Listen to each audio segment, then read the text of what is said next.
अस्सलामु अलैकुम वरहमतुल्लाहि वबरकातुहू। मोअज़्ज़ज़ नाज़रीन, मैं हूँ वक़ार यूसुफ़ और आप देख रहे हैं मेरा यूट्यूब चैनल मोहम्मद वक़ार यूसुफ़ सुल्तानी। नाज़रीन, रमज़ान के मसाइल के सिलसिले को आगे लेकर चलते हैं। आज आपके सामने चंद मसाइल फिर से लेकर हाज़िर हुए हैं। आज का सबसे पहला मसला ये है कि क्या जिस शख्स ने नमाज इशा के फ़राइज़ जमात के साथ अदा नहीं किए हैं, तो क्या वो वितर की नमाज इमाम के साथ या जमात के साथ अदा करेगा या अकेले ही। तो जान लीजिए कि तरावी का वक्त ही इशा के फ़राइज़ के बाद और वितरों से पहले है। लिहाजा जब भी आप मस्जिद में पहुँचें तो सबसे पहले आपने, अगरचे जमात हो चुकी हो, तरावियाँ शुरू हो चुकी हों, जमात खड़ी हो तरावियों की, आपने सबसे पहले वहाँ पर अपने फ़राइज़ और सुन्नतें अदा करनी है इशा की। उसके बाद आपने तरावी की जमात जहाँ शुरू हुई थी कि जहाँ से आपको मिली है, आप वहाँ से उसको लें और जितनी भी इमाम के साथ मुयस्सर हों पढ़ें। उसके बाद जब वितर की जमात खड़ी हो तो आपकी जो रकतें तरावी की नमाज की रहती हैं वो अदा करें। उसके बाद इमाम के साथ फित्रों में शामिल हो जाएं। ऐसा बिल्कुल नहीं होगा कि आपने इशा की फ़राइज़ अदा ही नहीं किए और आप तरावी के साथ शामिल हो जाएं। अगर ऐसा करेंगे तो ये तमाम के तमाम आपकी तरावी ये नवाफिल में हो जाएगी और आपके ज़िम्मा तरावी बाकी रह जाएगी। इसी तरह अगर आप की वो जो आपकी तरावी की रकात रहती थी और आपने जब इमाम के साथ शमूल किया तो इमाम साहब कुछ तरावियाँ पढ़ा चुके थे, आपने आकर फ़राइज़ पढ़े, उसके बाद सुनन पढ़ी, उसके बाद शामिल हो गए। तो अब इमाम साहब जब वितर की जमात के लिए खड़े हो गए तो आपको अपनी जो तरावियाँ रहती हैं उनको मुकम्मल करना होगा। अगर उसको आप छोड़ देंगे और वितर में शामिल हो जाएंगे इमाम के साथ, तो इस तरह आप सुन्नत को मुकम्मल करने वाले नहीं होंगे। इसी तरह एक सवाल ये था कि क्या सहरी के दौरान अगर अज़ान हो जाए तो बंदा क्या करे। तो यह बाज़ लोगों का ये ख्याल होता है कि जब तक अज़ान हो रही है उस वक्त तक हम खा सकते हैं, या जब तक वो सायरन वगैरह बज रहा है उस वक्त हम खा सकते हैं। तो याद रखिए कि सहरी का वक्त और अज़ान फ़जर का वक्त दो अलग अलग चीज़ें हैं। यानी सहरी का वक्त ख़त्म होगा तो ही अज़ान फ़जर का वक्त शुरू होगा। लिहाजा सहरी के वक्त को अलग जानिए और फजर की अज़ान का वक्त वो अलग समझ लीजिए।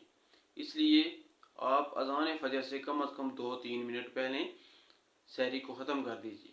अपने पास टाइम रखें। हर किसी के पास घड़ी है, मोबाइल है, जदीद सहूलतें मौजूद हैं, आपके पास एडवांस कैलेंडर वगैरह भी पहुंच चुके हैं।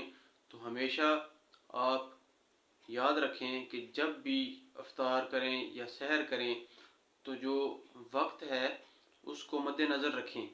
तो ख़ास बिलखसूस जो है सहरी का वक्त इसलिए ये ख़ास है क्योंकि इस पर ही आपके रोज़े का दारोमदार है।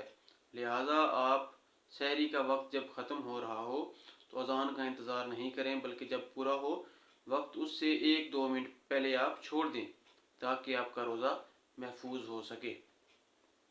अगर आप ऐसा नहीं करेंगे तो आपका रोज़ा सिरे से होगा ही नहीं। इसके अलावा एक सवाल ये था कि अगर किसी बंदे का रोज़ा गलती से रह जाए या गलती से टूट जाए तो उसको क्या करना होगा। अगर किसी शख्स का रोज़ा गलती से रह जाए या गलती से टूट जाए तो उसको क्या करना होगा। अगर तो उसका रोज़ा उसकी गलती से मसलन कोई वो कुल्ली कर रहा था तो उसके हलक में पानी चला गया, या वो मिसवाक कर रहा था तो मिसवाक के ज़र्रात चले गए, तो उस पर एक ही रोज़े की क़ज़ा लाज़िम आएगी।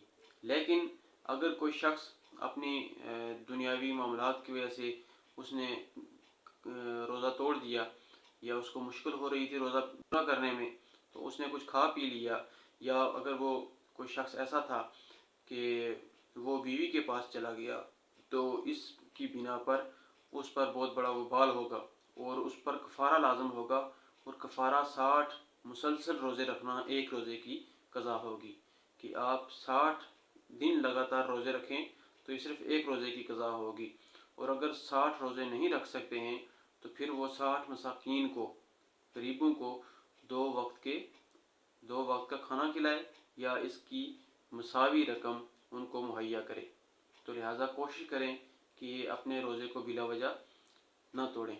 اور خواتین کے جو مسائل ہیں وہ یہ ہے، اور خواتین کا یہ ہے کہ مخصوص ایام میں جب ان کو روزے معاف ہوتے ہیں تو اس کا یہ مطلب نہیں ہے کہ روزے بالکل ختم ہو گئے ہیں، بلکہ ان کو ان دنوں میں روزے معاف ہوں گے۔ تو اگر وہ جب ان کے وہ دن ختم ہوں تو غسل واجب کر کے پاک ہو جائیں تو اس وقت وہ اپنے روزے پورے کریں گی، اور ان کے لیے ایک ہی روزہ ہوگا اپنے ہر روزے کے لیے۔ لیکن اس صورت میں وہ فدیہ وغیرہ نہیں دے سکتی ہیں جیسا کہ بعض لوگ سوچتے ہیں۔ اسی طرح اگر کوئی مریض ہے تو اس کے لیے بھی یہی حکم ہے کہ جب اگر وہ مریض ہے، جتنے دن مریض رہا وہ روزہ نہیں رکھے گا، تو بعد میں جب وہ تندرست ہو جائے تو جتنے بھی روزے اس کے ذمہ ہیں وہ ہر روزے کے بدلے میں ایک روزہ رکھے گا۔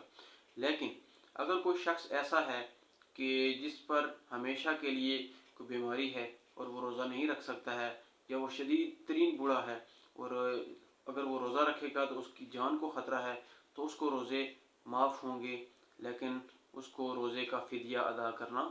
قرآن مجید میں اللہ تعالیٰ نے ہر ایک روزے کا فدیہ ایک مسکین کا 2 وقت کا کھانا مقرر کیا ہے۔ ہر روز اپنے معیار اور مالی استطاعت کے مطابق فدیہ ادا کرے گا ہر شخص، ہر روزے دار۔